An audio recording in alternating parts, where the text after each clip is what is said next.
जय माता दी। नमस्कार दोस्तों, स्वागत है आपका हमारे यूट्यूब चैनल में।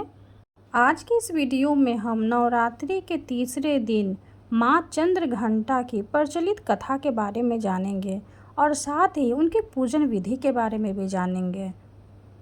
तो आइए शुरू करते हैं। नवरात्रि के तीसरे दिन माँ चंद्रघंटा की पूजा की जाती है। दुर्गा माँ ने असुरों का संहार करने के लिए चंद्रघंटा का रूप धारण किया था। जानते हैं माँ चंद्रघंटा की पूजा विधि और प्रचलित कथा के बारे में।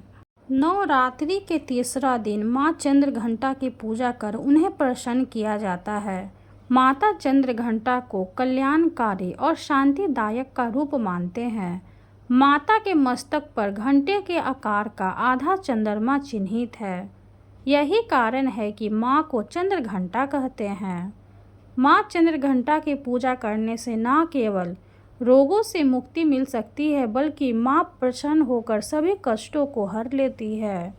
ऐसे में यदि आप तीसरी नवरात्रि व्रत रख रहे हैं तो माँ चंद्रघंटा की पूजा विधि और कथा के बारे में ज़रूर जानें। पूजा शुरू करने से पहले माता को केसर और केवड़ा जल से स्नान कराना जरूरी है।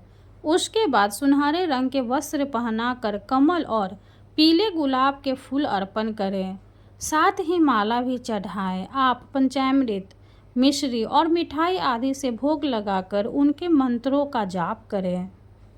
उसके बाद कथा पढ़ें या सुनें। प्रचलित कथा के मुताबिक माता दुर्गा ने माँ चंद्रघंटा का अवतार तब लिया था जब दैत्यों का आतंक बढ़ने लगा था। उस समय महिषासुर का भयंकर युद्ध देवताओं से चल रहा था। महिषासुर देवराज इंद्र का सिंहासन प्राप्त करना चाहता था। वह स्वर्ग लोक पर राज करने की इच्छा पूरी करने के लिए यह युद्ध कर रहा था। जब देवताओं को उसकी इस इच्छा का पता चला तो वे परेशान हो गए और भगवान ब्रह्मा, विष्णु और महेश के सामने पहुँचे। ब्रह्मा, विष्णु और महेश ने देवताओं की बात सुन क्रोध प्रकट किया और क्रोध आने पर उन तीनों के मुख से ऊर्जा निकली। उस ऊर्जा से एक देवी अवतरित हुई। उस देवी को भगवान शंकर ने अपना त्रिशूल, भगवान विष्णु ने अपना चक्र, इंद्र ने अपना घंटा, सूर्य ने अपना तेज और तलवार और सिंह प्रदान किया। इसके बाद माँ चंद्रघंटा ने महिषासुर का वध कर देवताओं की रक्षा की। इस देवी की कृपा से साधक को अलौकिक वस्तुओं के दर्शन होते हैं, दिव्य सुगंधियों का अनुभव होता है और कई तरह की ध्वनियाँ सुनाई देने लगती है। इन क्षणों में साधक को बहुत सावधान रहना चाहिए।